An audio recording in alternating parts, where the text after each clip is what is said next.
कंगना रनौत को केंद्र सरकार की तरफ से वाई श्रेणी की सुरक्षा मिली हुई है। यकीनन सुरक्षा दी है, इस पर तो हम कुछ कहेंगे नहीं, क्योंकि सरकार को लगा होगा कंगना को ज़रूरत है या वो उस श्रेणी में आती हैं तो उनको वाई श्रेणी की सुरक्षा दे दी। लेकिन एक बात तो साफ है कि ऐसा लगता है कंगना रनौत ने कभी जो उनके वाई श्रेणी में जवान लगे हैं उनसे बात नहीं की, उनसे उनका बैकग्राउंड नहीं जाना। क्योंकि अगर बैकग्राउंड जान लेती तो कंगना रनौत बिल्कुल भी किसानों को एक बार फिर से आतंकवादी नहीं बोलती।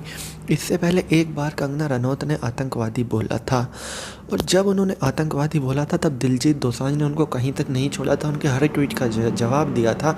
उनकी चारों तरफ किरकिरी हुई थी और उन्होंने उस ट्वीट को डिलीट कर दिया था जिसमें उन्होंने बूढ़ी अम्मा को शाहीन बाग से जोड़ा था और किसानों को आतंकवादी बोला था। लेकिन ऐसा लगता है कि कंगना रनौत के दिमाग में किसानों की एक ही इमेज है और वो है कि किसान आतंकवादी है, क्योंकि एक बार फिर से उन्होंने आतंकवादी बोल दिया। रिहाना जो दुनिया की इतनी बड़ी सिंगर है, उन्होंने फार्मर प्रोटेस्ट के बारे में बात की इंडिया की, और ट्वीट किया कि क्या हम इसके बारे में बात कर सकते हैं। और जब रिहाना ने इस तरह की बात की तो कंगना रनौत को बिल्कुल पसंद नहीं आया और उन्होंने कहा कि चुप बैठ जा, ये तो आतंकवादी हैं, ये किसान है ही नहीं।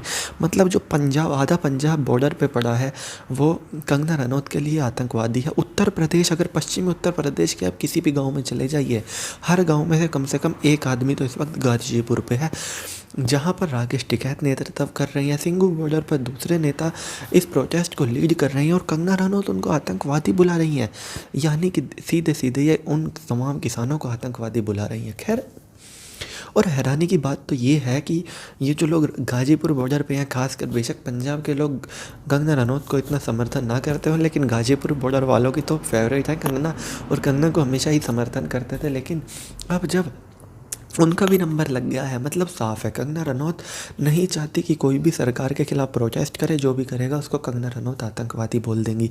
लेकिन जो गाजीपुर बॉर्डर पे बैठे हैं वो इस बात को बोलने वालों में से नहीं है, उनका मान सम्मान है और वो बिल्कुल इन चीज़ों को नहीं भूलते किसने उनको किस वक्त पे क्या बोला था।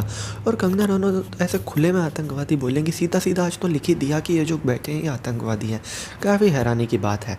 अगर आप पश्चिमी उत्तर प्रदेश से हैं तो आपको पता होगा आपके घर से कितने लोग, आपके गांव से कितने लोग हैं इस वक्त किसान आंदोलन में। अगर आप पंजाब से हैं तो आपको बेहतर पता होगा आपके गांव से कितने लोग किसान आंदोलन में हैं। अगर आप हरियाणा से हैं तो भी आपको इस बात का अंदाज़ा होगा किस लेवल पे इस आंदोलन को समर्थन मिल रहा है। लेकिन कंगना रनौत या तो मुंबई में रहती हैं या हिमाचल प्रदेश में, बिना ग्राउंड रियलिटी के जिस तरह से ट्वीट करती हैं वो काफ़ी ज़्यादा एक तरह से इंसल्टिंग है किसानों के लिए, जिनको वो आतंकवादी बोल रही हैं। क्योंकि मेरे खुद के गांव से बहुत लोग जा चुके हैं किसान आंदोलन में, 2 शख्स जाते हैं, 2 आते हैं और फिर चले जाते हैं। और मेरे आसपास के जो गांव हैं उनसे भी ट्रैक्टर गए हुए हैं जो 10 दिन से वहाँ हैं, 15 दिन से वहाँ हैं, 1 हफ्ते से वहाँ हैं, 5 दिन से वहाँ हैं और वहाँ पर अपने तंबू गाड़े हुए हैं। तो जब कंगना रनौत आतंकवादी कह रही हैं तो वो मुझे भी आतंकवादी कह रही हैं, मेरे गाँव को भी आतंकवादी कह रही हैं और जो लोग वहाँ पर हैं उनको भी आतंकवादी कह रही हैं।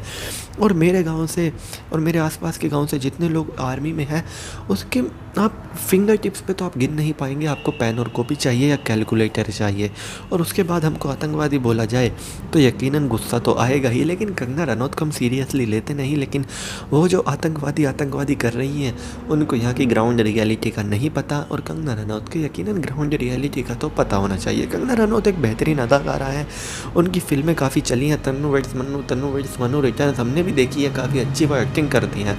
लेकिन इस तरह से हर मुद्दे पर बोलना और किसानों को आतंकवादी कह देने का कोई भी समर्थन नहीं करता। और इससे अगर इन बातों पर अगर कंगना रनौत का कुछ होना चाहिए तो विरोध, उनकी फिल्मों का यकीनन बाइकआउट होना ही चाहिए ताकि उनको किसानों की ताकत का पता चले। तो चलिए दोस्तों, मैं चीनू दहिया फ़िलहाल इस वीडियो के लिए इतना ही। आगे भी इसी तरह की देश दुनिया बॉलीवुड और खेल की तमाम खबरों के लिए बने रहिए चौधरी न्यूज़ के साथ। जय माता दी।